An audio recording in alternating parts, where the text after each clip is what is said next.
Good morning आप सबों को। सर्वप्रथम मैं आप सबों को मेरा चैनल पे स्वागत करता हूं और उम्मीद करता हूं कि साथ ही साथ आप लोग अच्छे होंगे और मैं भी इधर बिल्कुल अच्छा हूं। तो आइए हम लोग समय को ना गवाते हुए हम लोग जो है इस समय हमारे जो व्हाइट बोर्ड में जो लिखे हैं सिंपल प्रेजेंट टेंस के बारे में हम लोग जानने का कोशिश करते हैं। जितना हो सके मैं अपनी ओर से मैं प्रयास करूँगा। तो जैसे कि यहाँ लिखा हुआ है कि सिंपल प्रेजेंट टेंस है क्या, है ना। सिंपल प्रेजेंट टेंस के बारे में हम लोग जानने का कोशिश करेंगे। तो यहाँ लिखा हुआ है कि सिंपल प्रेजेंट टेंस में वाक्यों के अंत में वाक्यों के अंत में ता हूं, ता है, ते हैं और ती है, होते हैं, है ना। उसी को ही क्या बोलते हैं, सिंपल प्रेजेंट टेंस। कहने का मतलब है कि जैसे कि सब टेंस का अलग अलग पहचान होता है, उसी प्रकार सिंपल प्रेजेंट टेंस का भी क्या है, अपना एक पहचान है। जैसे कि यहाँ पे लिखा हुआ है ता हूँ, ता है, ते हैं, ती हैं। ये क्या है, सिंपल प्रेजेंट टेंस का क्या है, एक पहचान है ना। बहुत सारा ये है सेंटेंसेस है और बहुत सारा सेंटेंसेस में अगर हम टेंस को अगर नहीं पहचान पाएंगे तो हमारे लिए बहुत ही क्या है, बहुत बहुत ही दिक्कत वाली बात है। तो इसलिए सिंपल प्रेजेंट टेंस में जैसे वाक्यों के अंत में, जैसे एक नंबर सेंटेंस में आप देख सकते हैं कि मैं रोटी खाता हूँ, है ना। तो रोटी खाता हूँ तो लास्ट में आप देख सकते हैं कि यहाँ पे क्या है, ता हूँ। मतलब इस सेंटेंस के लास्ट में एक पहचान है, ता हूँ। तो इससे पता चलेगा कि ये जो सेंटेंस है सिंपल प्रेजेंट टेंस का क्या है, एक सेंटेंस है। फिर नेक्स्ट वाला देखते हैं, 2 नंबर। 2 नंबर सेंटेंस में क्या है, लिखा है वह क्रिकेट खेलता है। तो आप इसमें देख सकते हैं कि यहाँ पे भी खेलता है, तो यहाँ पे क्या है, ता है। इससे भी पता चलता है कि ये है सेंटेंस है, कौन सा टेंस का सेंटेंस है, सिंपल प्रेजेंट टेंस का क्या है, सेंटेंस है। नेक्स्ट थर्ड वाला देखते हैं। थर्ड वाला में लिखा हुआ है कि हम लोग बाजार जाते हैं। तो इसमें भी आप देख सकते हैं कि जो सिंपल प्रेजेंट टेंस का क्या है, ये पहचान है। यहाँ जैसे ते है लिखा हुआ है, ते है लिखा हुआ है, मतलब समझ जाना है कि ये जो ये है सेंटेंस है, कौन सा टेंस का सेंटेंस है, सिंपल प्रेजेंट टेंस का क्या है, सेंटेंस है। तो इस तरह से जो है हम लोग सिंपल प्रेजेंट टेंस का सेंटेंस को क्या कर सकते हैं, पहचान सकते हैं, है ना।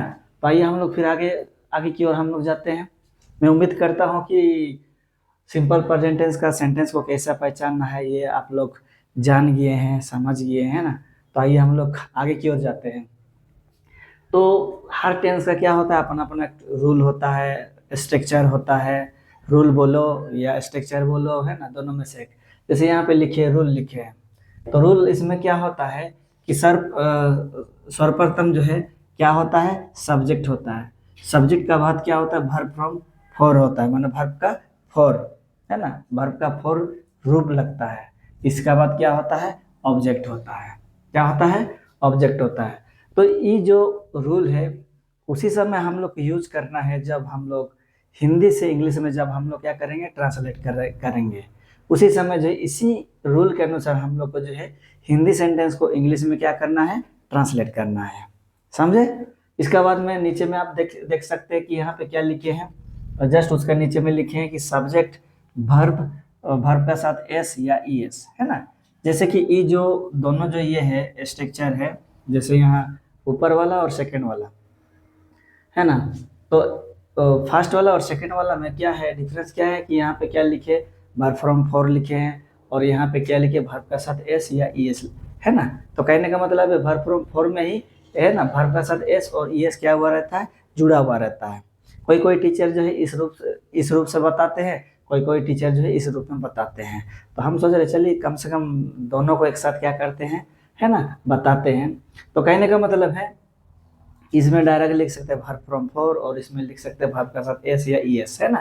तो कब जो है वर्ब का साथ एस लगेगा, कब वर्ब का साथ ई एस लगेगा, इसको आगे में हम लोग क्या करेंगे, चर्चा करेंगे। तो नेक्स्ट वाला पॉइंट हम लोग देखते हैं क्या लिखा हुआ है। नेक्स्ट वाला पॉइंट, जैसे मान लीजिए 1 नंबर है, ये 2 नंबर है, ये क्या है 3 नंबर। तो 3 नंबर में क्या लिखा हुआ है कि सब्जेक्ट ऑब्जेक्ट वर्ब, है ना।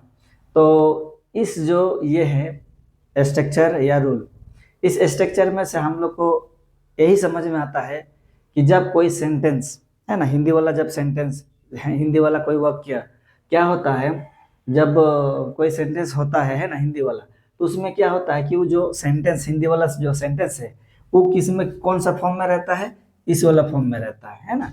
जैसे यहाँ सब्जेक्ट फिर ऑब्जेक्ट फिर वर्ब, इस फॉर्म में होता है हिंदी, है ना, हिंदी वाला सेंटेंस।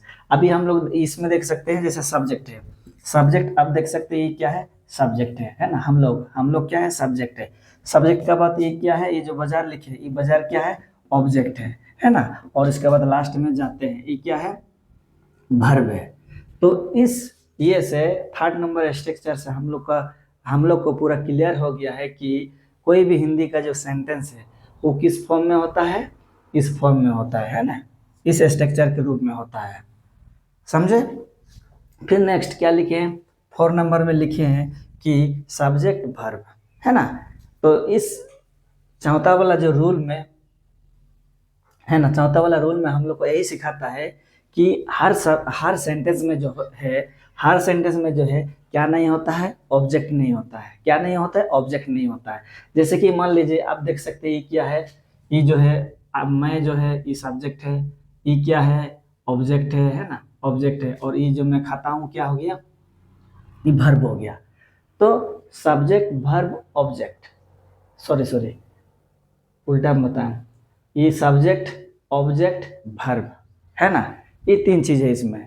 लेकिन ये वाला सेंटेंस में आप देखिए ये क्या है, ये जो है सब्जेक्ट है, क्या है, सब्जेक्ट है। और ये जो क्या है हम लोग का वर्ब है। लेकिन इसमें हम लोग का क्या नहीं है, ऑब्जेक्ट नहीं है। मेरा कहने का मतलब है कि हर सेंटेंस में जो है ऑब्जेक्ट नहीं होता है। जैसे मैं बोलूँगा मैं जाता हूँ कहाँ जाता हूँ पता नहीं, है ना।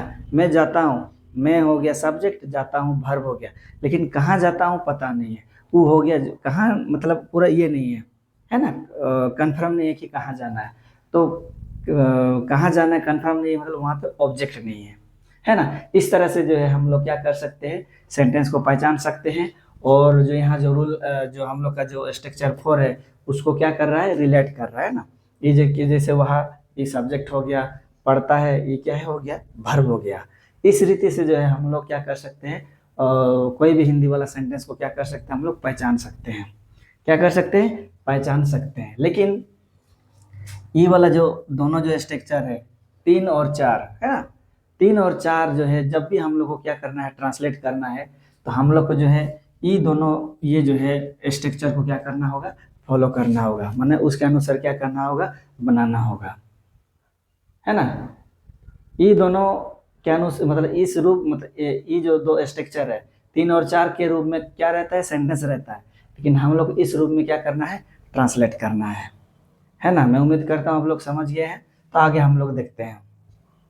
जैसे कि यहाँ पे लिखा हुआ है पर्सन लिखा हुआ है, फिर यहाँ सिंगुलर लिखा हुआ है, फिर यहाँ क्या लिखा हुआ है, प्लूरल लिखा हुआ है।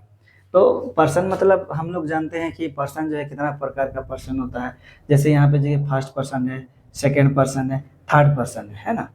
तो यहाँ देखिए पर्सन में 3 गो है, first person, second person, third person.